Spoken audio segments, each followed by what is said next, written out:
My name is Julia Halbert, and I'm Executive Assistant and Project Manager, Early Music Vancouver. And today I have the privilege of interviewing our 2025 Emerging Artist Competition winners, Agata Sorotokin and Antonio Pellegrino. And we're so excited to have them with us today. Welcome. Pleasure to be here. Yes.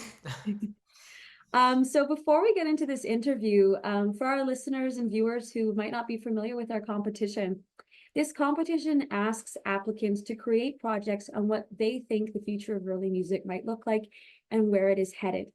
And they're encouraged to think of ways to present early music in new and creative ways, and that also focus on issues that are important to them.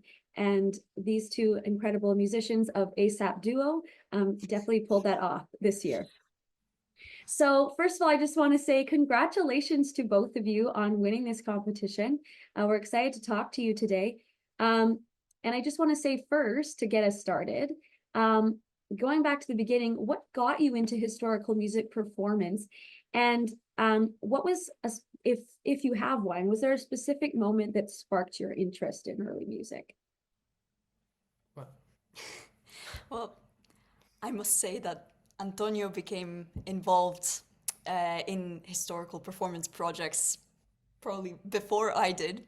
And Okay. in large part, he infected me by sharing various recordings that we listened and re-listened to. The list would be too long if I go into the details, but I think overall what really was striking was the sense that people in our day and age were using all of these practices from the past that we can find in written sources and also very early recordings and everything in between, where there is the sense that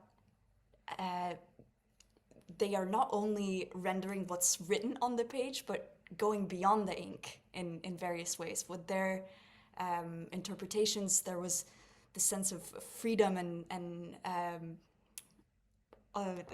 this is a whole can of worms that we can really get into. But even Yes. even listening to the recordings of the great classics, such as Beethoven's Pathétique, rendered in a way where there was this really adventurous sense of rubato, Right. and even the sense that perhaps not everything that we play has to be written on the page. That was really what sparked my interest, and you probably have more to yeah. say on this. And in my case, I was very fortunate from the very beginning, actually, of my training, because my teacher specifically was using gut strings on the cello. So already I had this healthy imprinting, let's say.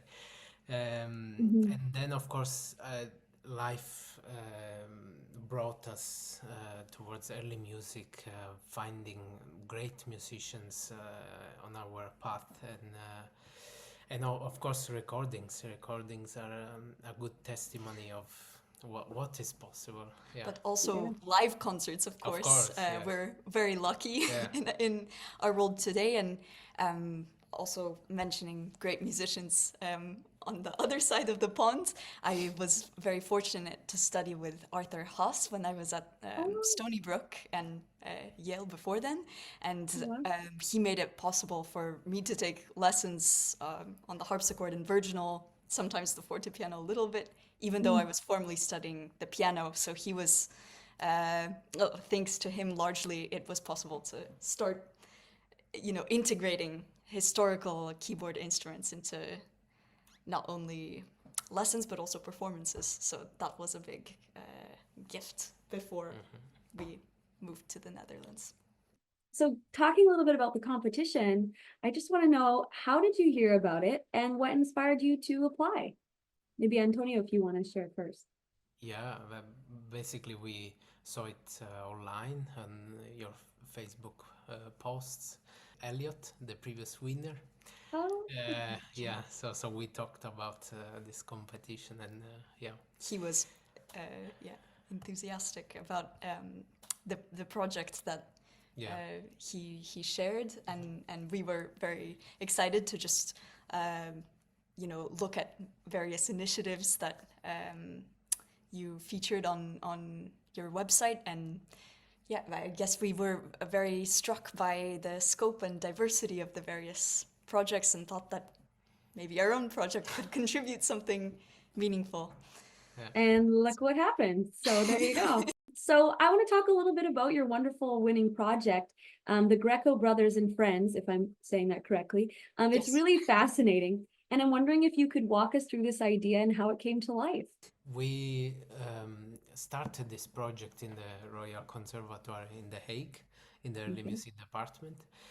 And from the very beginning, we were starting our training into the solfeggio tradition, let's say, working with the material of the first Neapolitan um, pedagogical tools that were able to teach young students, in that case, orphans. We started to learn the craft of improvisation through the solfeggi, to then later on with the partimenti. And so, in fact, we are very lucky to have studied in this wonderful early music department in The Hague. And after that, we started to see encounter the solfeggi and the partimenti from Leo, Durante, renowned Neapolitan composers. And after that, we started to also question where all this tradition was coming from. So trying to trace the very origins of this improvisatory practices and pedagogical tools like partimenti. And so slowly we were going back and tracing these origins and found these two brothers, the great maestri and apparently great composers.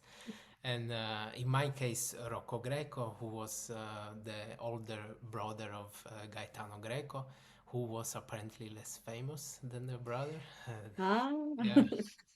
But his compositions led me, in my case, for the cello, to find the very early, the earliest repertoire written for the instrument, and also a remarkable part of these compositions from the sources we used, that the cello is supposed to improvise a partimento. So basically a bass line is given, and Rocco Greco is indicating that the first cello is supposed to improvise upon that bass. So something extremely stimulating for a cellist point of view, because usually it's not easy for a cellist to imagine harmonies or improvise Right.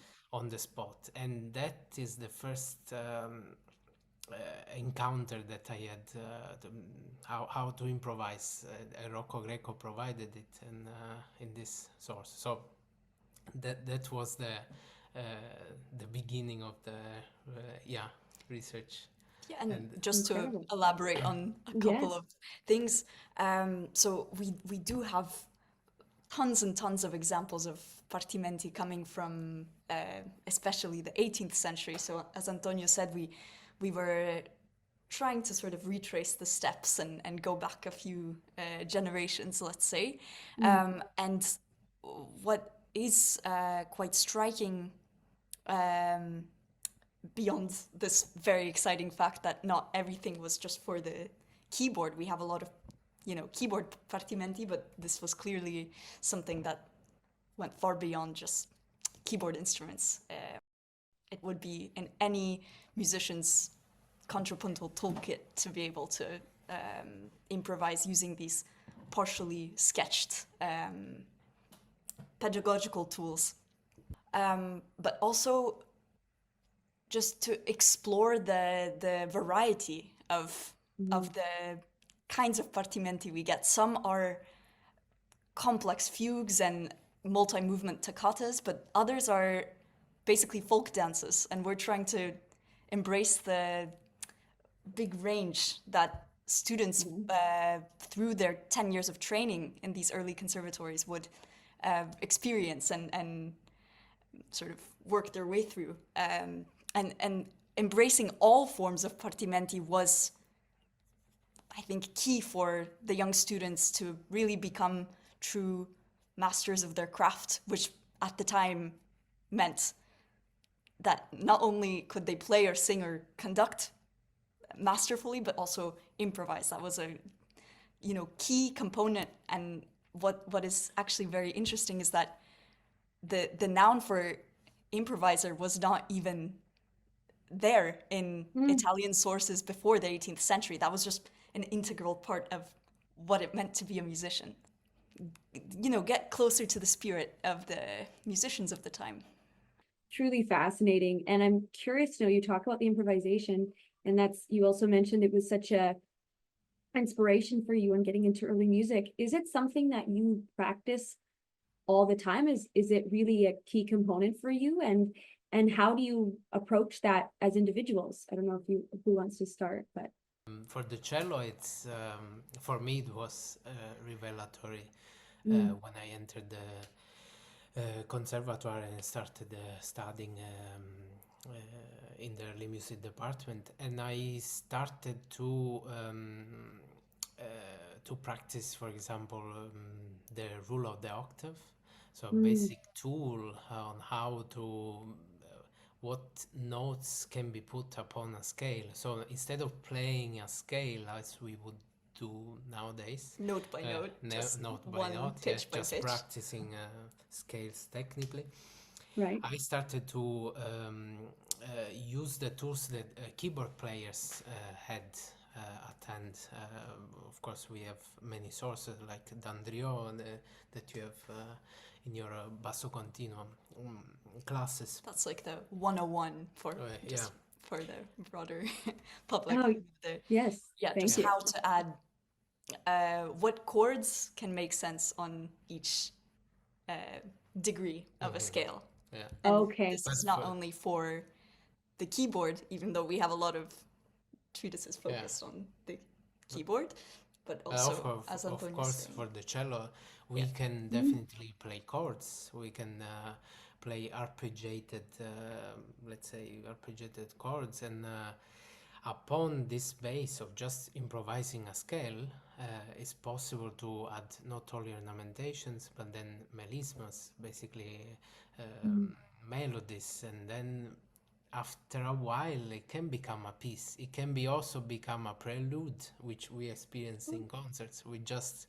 did a little rule of the octave before just to prepare the audience to the tonality in C major. It is introducing the piece to the people, and these practices were clearly used during those times. So and it's also not, later, I would say. I mean, we this project kind of dives into a particular moment in Naples, at the turn of the 18th century, but this attitude of not only playing what's written, but also adding bridges between pieces, or warming up the hands and the ears and the public by adding a minute-long improvisation.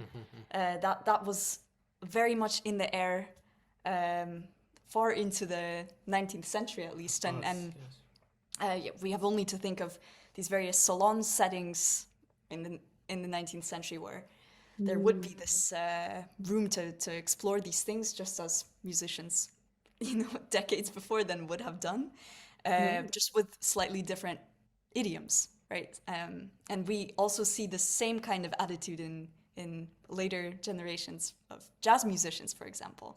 So why limit that to jazz? We can take a lot of inspiration from musicians closer to our own time and bring it into the idioms that we love to explore ourselves. Yeah.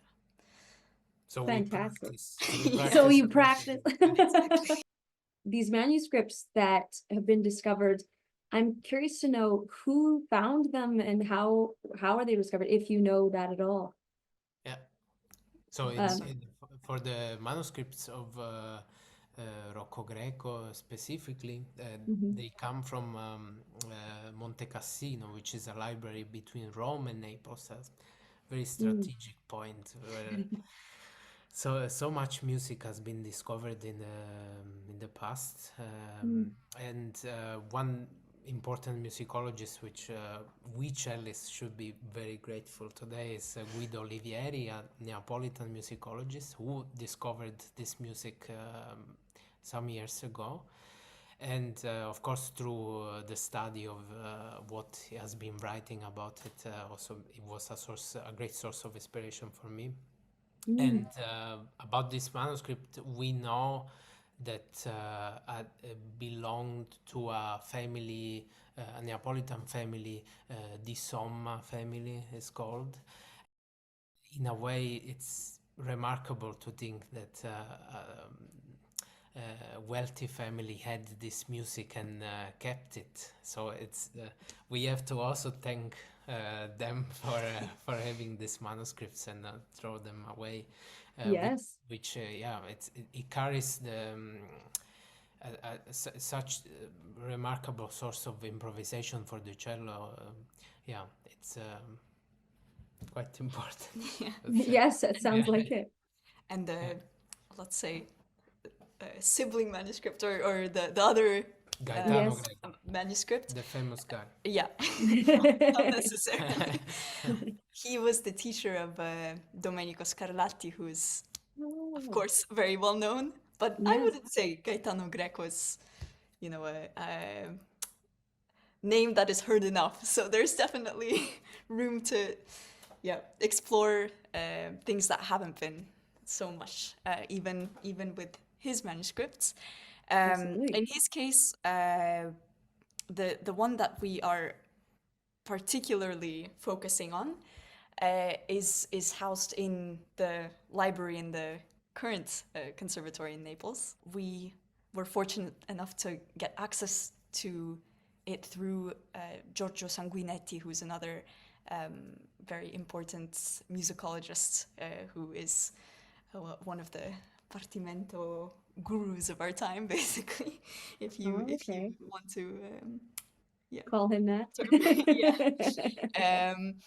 And we met him in Urbino in a music festival Mm, last summer, Early music. early music festival. Yeah, very important visit, festival please. in Italy. And yeah, we were discussing partimenti and studying a bit with him, and bringing some materials, exchanging some ideas, and he Mm, was kind enough to share old photos that he himself had taken of these piles and piles of manuscripts that were housed in this library, and basically waiting for someone to open them up and really take a deeper dive into this material. And he was very open to letting us do some of this exploration, and to feature some of the fully written works and also the partimenti that we found exciting. So we are grateful to both of these scholars. yes, you have historical and modern day support on this. Yeah, exactly. So getting back to you guys as artists, what are some of your goals as a duo? Maybe Antonio, if you'd like to start. Yes, as a duo and in group with our group I Mastricelli, which is a larger version of our duo. Mm-hmm. Um, we we are hoping to bring these partimenti into practice by Mm, bringing them to concerts, especially letting them speak as performing pieces, basically. And beautiful. and so we believe, in the case of Rocco Greco, the symphony from this manuscript are very much beautiful pieces that we also experienced in concerts, that they are very communicating the light of Napoli. Mm, Yeah, and of course also as in the manuscript with the pieces from Gaetano Greco, we have found the tarantelle other folk dances that are written in partimento form, and so Mm. that is basically the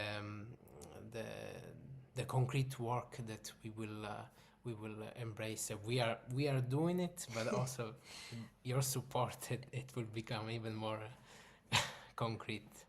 Yeah. That's amazing. Agata, do you want to add anything to that?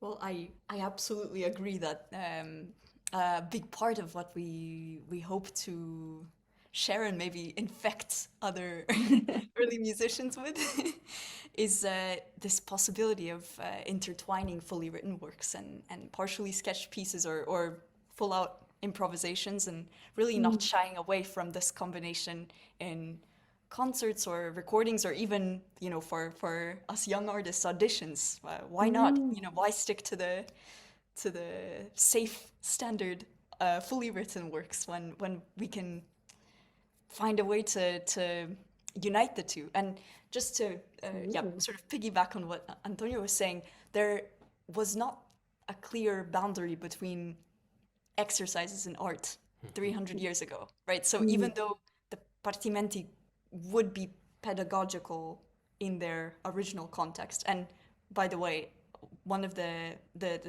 manuscripts that we're using, which contains Gaetano Greco's works, Mhm. is a student notebook. So Oh, it's wow. essentially, you know, really a kind of first-hand look into what the students of the time would have been absorbing.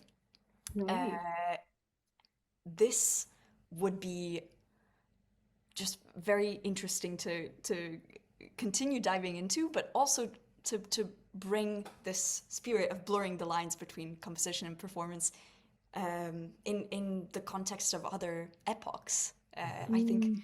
we as a duo at least are also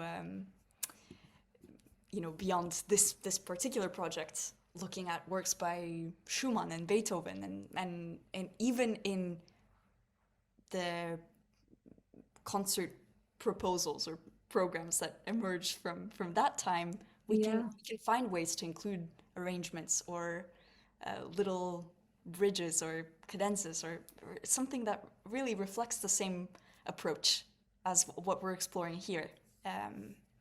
And there are interesting links between Napoli of the time and, uh, let's say, the conservatories that would be Mm. inspired by the Paris Conservatoire and later models, basically.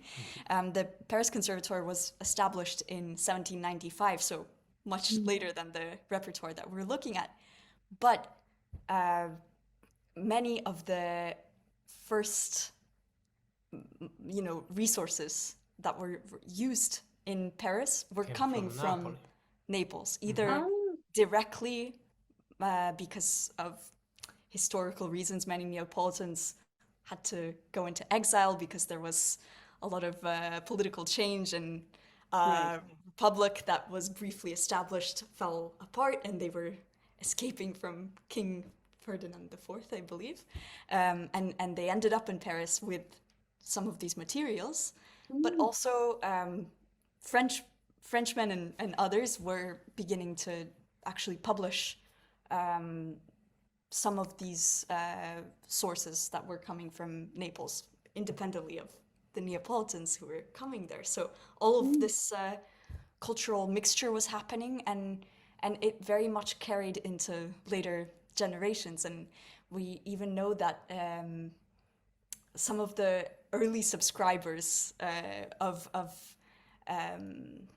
the publications that included some of these later generations of Neapolitan maestri included Beethoven, Oh, believe it wow. or not. So everything kind of yeah, mixes together, and there are some interesting threads to continue exploring here. Yeah, worth Yeah. Yes. noting that Nicola Porpora was Yes, teaching Haydn, Haydn Oh, and and wow. of Porpora course, came from the Porpora, Neapolitan yeah, and tradition. Porpora was a student, is believed, of Gaetano Greco. Yes. Yes, so Oh there my is a kind gosh. of a Yeah. It's puzzle that a is coming to Beethoven. And right. Well, that kind of leads perfectly into my next question. You mentioned it a little bit earlier. I was going to ask, you have won a prize amount of $2,500 Canadian, and are these funds going to help support this project? I mean, I'm not sure if you've made a decision yet, but how do you imagine you'll use those funds?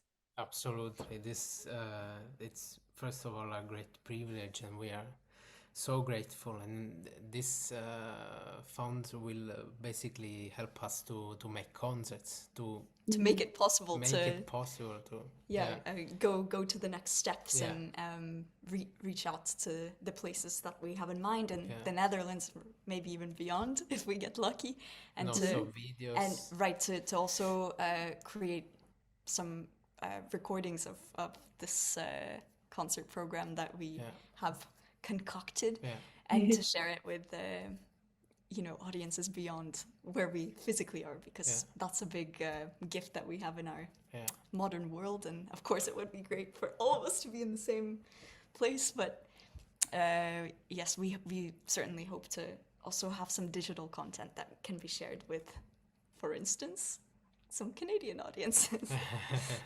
Oh, that's fantastic. We're so excited to be a part of that journey for you and to help you reach those goals. I mean, that's what this is all about. So it's really exciting. And please send your videos when they're made. We'd love to see them. So lastly, thank you so much for your time today. This has been a wonderful conversation. I've learned so much. And it's great to talk to you both. I'm just curious to know, we're always trying to improve and grow this competition and make it better and better each year. And so I'm wondering if you have any feedback about the competition or ways we could better support artists even further. If We not, are also, still- that's okay. Well, we are sorry to disappoint you, but we think that you are doing a fantastic job. Oh, thank you so much. So, yeah, because you are bringing early music where it should be, directly to the hearts of people, and also this support that you are giving to research, to passionate people about new discoveries of the past, and that's extremely valuable. So we look forward to learning more about the other featured projects, and stay tuned. right. Yes. But really, we can only be grateful and just curious to find out more. Oh, well, thank you very much.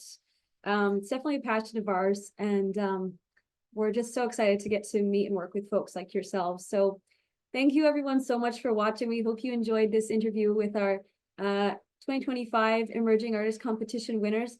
If you'd like to learn more about them and see their winning project and support their work, you can do so by going to our website, earlymusic.bc.ca/emerging artist competition. And you can also learn about our other winners and what they created as well for this competition, because there's also 3 other wonderful groups and musicians who contributed. So thank you so much to you both, and I look forward to what comes next for you.